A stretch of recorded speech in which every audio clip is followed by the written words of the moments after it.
welcome to Snails and Fairy Dust. Today I want to show you how to make these earrings. I call the pattern nasturtium because they were inspired by the nasturtium growing in my garden, which if you don't know what nasturtium are, they're gorgeous, check them out. They're really hard to kill, which makes them an excellent plant for me.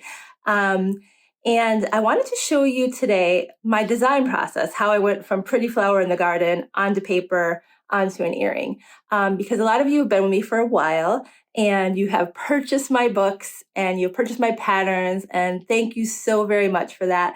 I just want to be able to inspire you to be able to design your own jewelry, to get an idea from your heart onto paper and then onto your earring or necklace or whatever it may be, right?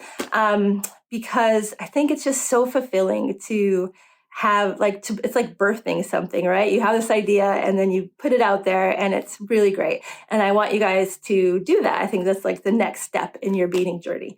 So we're going to take a look at that process for the first part of this video, really short part. And then we're actually going to walk through making this earring, which if you've already done this sort of work, might be boring for you, except I will say that the top part of the earring is curved. And so that's a combination of single brick stitch and double brick stitch. So if you haven't done that before, you might want to stick around for that because I haven't done any videos with that. And there will be links below to templates I have and my template book, and then also the template or the pattern for this particular earring. So all of that will be available below. Let's get beading and get creative. Okay, so here's a look at the earrings a little bit closer. They are my new favorites. And here is the plant that inspired them, nasturtium, which is also edible. You should totally check it out. And what I did is I used a template in the app Procreate to start my design process. I do have the templates linked below if you're interested in them. And what I do in Procreate is I start out pretty sort of broad sketch, get the idea, the general shape of the idea out onto the page. And then I come back in and very specifically will fill in bead shapes to get the pattern I want in the beads. So that is my design process. If you want to know more about using Procreate to design with these templates, I do have a video, which I will link below.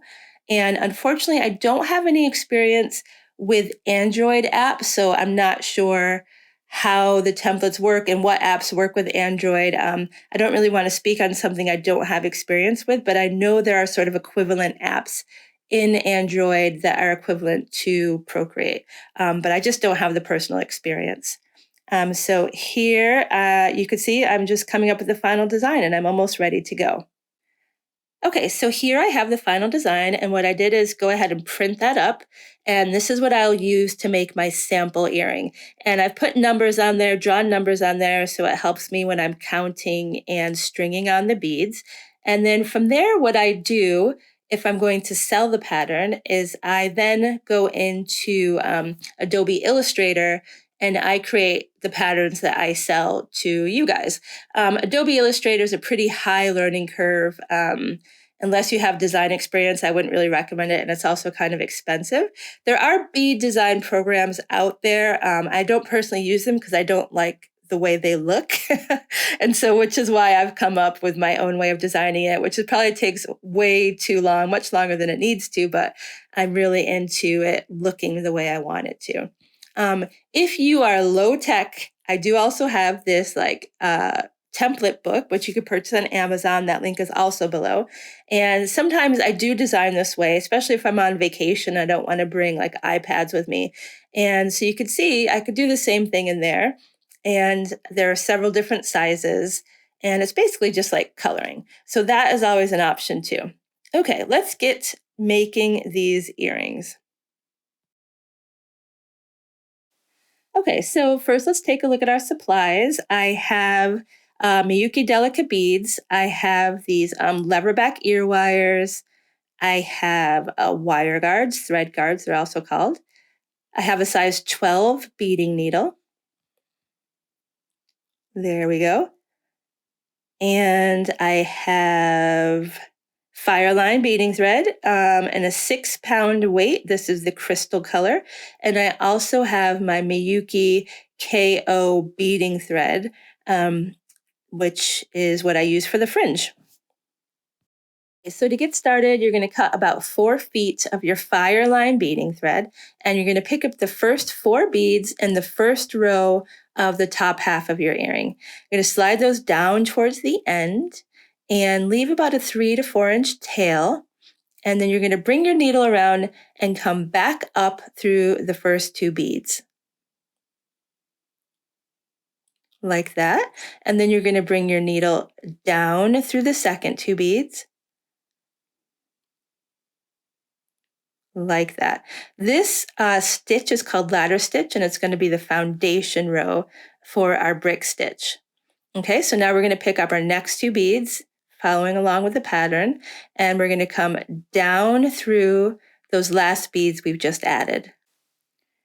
And then you're going to pull that down, and then those beads will sit nicely next to their neighbors, and then you're going to bring your needle back up through those 2 new beads.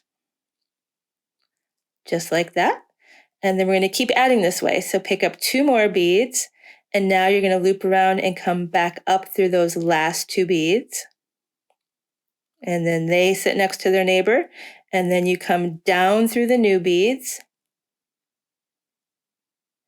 and you're ready to pick up your next 2 beads. So pick up 2, go down through those last beads, looping around, back up through the most recent 2, and you just keep adding this way until you get to the end of the row. This particular pattern is 11 beads wide, so you're going to have 11 little sections of these pairs of 2 beads. When you get to the end of the row, meet me back here, and then we will see about adding our row of brick stitch on top of this. So see you in a second.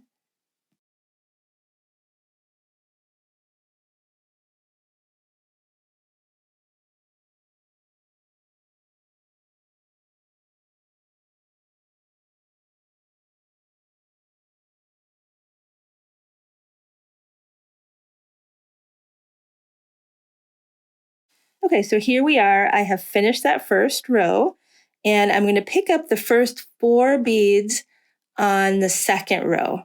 So I've picked up those 4 beads, and you'll see there are little thread bridges on top of the beadwork, and I'm going to slide my needle underneath that thread bridge, the second thread bridge from the outside. So the second thread bridge, like that, I pull my needle through, and the beads will sit like this, like a little crooked rainbow. And we need to straighten those out. So we're going to come back up through the second 2 beads. Try not to get our strings tail stuck like I just did. And then we're going to come down through the first 2 beads. Like that. And then next we're going to come up through the second 2 beads again. And when we pull this tight, they are going to sit like little bricks on top of the row below, which is why this is called brick stitch. And then from here on out, we're just going to add 2 beads at a time. So I pick up 2 beads, slide my needle underneath the next thread bridge. Oops, I have 3 beads. I'm going to get rid of one of those. And then slide my needle underneath the next thread bridge and come back up through those 2 beads. There we go. And then we're going to do that again. Pick up 2 beads, slide our needle underneath the next thread bridge. Get in there. There we go. Oh. And then we come back up through those 2 beads. Sorry for the bad camera angle here. Here we go. Now you can see it. And then you're just going to continue building that row 2 beads at a time until you get to the end of the row, and then we'll meet back here and we'll take a look at starting another row of brick stitch and just go over that technique again. So you continue doing that, and I'll meet you at the end of the row.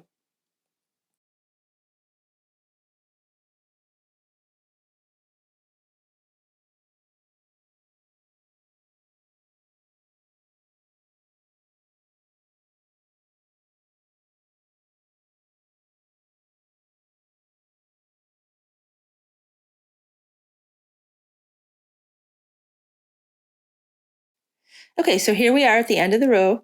I'm going to flip my work around because I always like to work away from my working hand. And then this time I'm going to pick up 3 beads because if you take a look at the pattern, it's 1 single bead and then 2 beads stacked on top of each other. So this is a bit different. So I'm going to slide underneath the second thread bridge again. And then I'm going to come up through those second 2 beads. Get my tail out of the way. And then I'm going to go down through the first bead.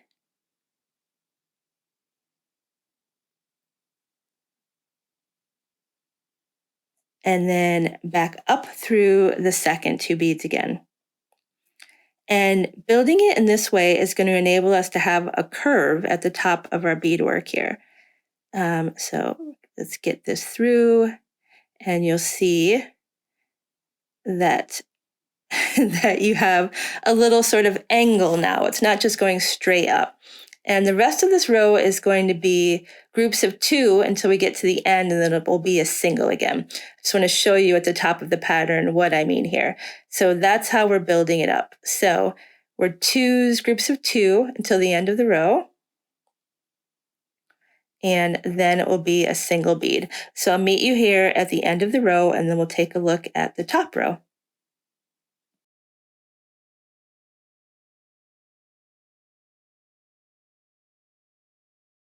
Here we are at the end of the row, and instead of adding 2 this time, I'm only adding 1 so that I am mirroring the other side.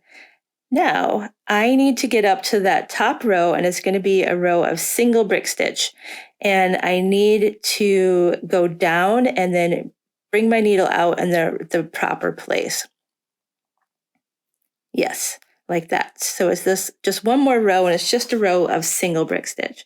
So what I do is bring my needle down into the beads right next to it, like so. And then I'm going to go down one more into the row below. This is so I could just find a neat path to come back up. And then I'm coming back up through those neighboring beads. And then I'm going to exit those first 2 beads, not the single, but the 2. And then now I'm ready to work my row of single brick stitch. So I pick up 2 beads this time, flipping my work around. 2 beads come underneath the second thread bridge. And we're going to work it just like double brick stitch, but now it's just single. So we come back up through the second bead, and then down through the first bead, and then back up through that second bead again. And then just work the rest of the row 1 bead at a time until you get to the end of it. So 1 bead straight underneath the second thread bridge, and then right up through. Okay, here we are at the end of that. And now I'm going to take my needle, and I need to get to the center of this beadwork to add my thread guard. So I'm going down 2 rows of beads, and then I'm going to work my way back up so I could get to one of those 2 center beads at the very top. There we go. And now that I'm there, I can pick up my thread guard, slide my needle through one side of the thread guard, pull it down to the beadwork, and then I'm going to bring my needle through the opposite side of the thread guard and right down into that neighboring bead. There we go. Okay, and now I want to reinforce that loop. So we're going to go around it one more time. We're going to bring our needle back up through the bead and through the first side of that thread guard, like so. And then we're going to come around to the other side after we get untangled here. Come around to the other side and bring it back down through the other side of that thread guard and through the bead directly beneath it. And then after that, We want to weave our thread into the beadwork to create some tension so we can clip that thread because we're all done with this top part. With this particular earring, the top part is quite small compared to the earrings I've made on here in previous videos. So to secure the thread, we're going to find two groups of two beads next door to each other and sort of wrap around them, creating tension. I'm going to go down to another row and do that same thing again and just wrap around two sets of two beads to create that tension. And you see we have a short top to our earring here, and it's round as opposed to triangular, which is what we normally do.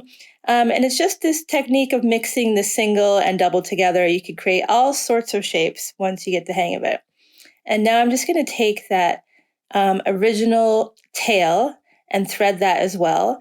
A tip with the fire line, if you're having trouble threading the needle, is to just run the fire line between your nails to get it nice and flat, and then it threads so much easier. Okay, so I'm just going to weave that back in too, and now it's time to add our fringe thread. So it's the new spool of thread. I just wanted to show you that's how you do get it open, a new spool of thread.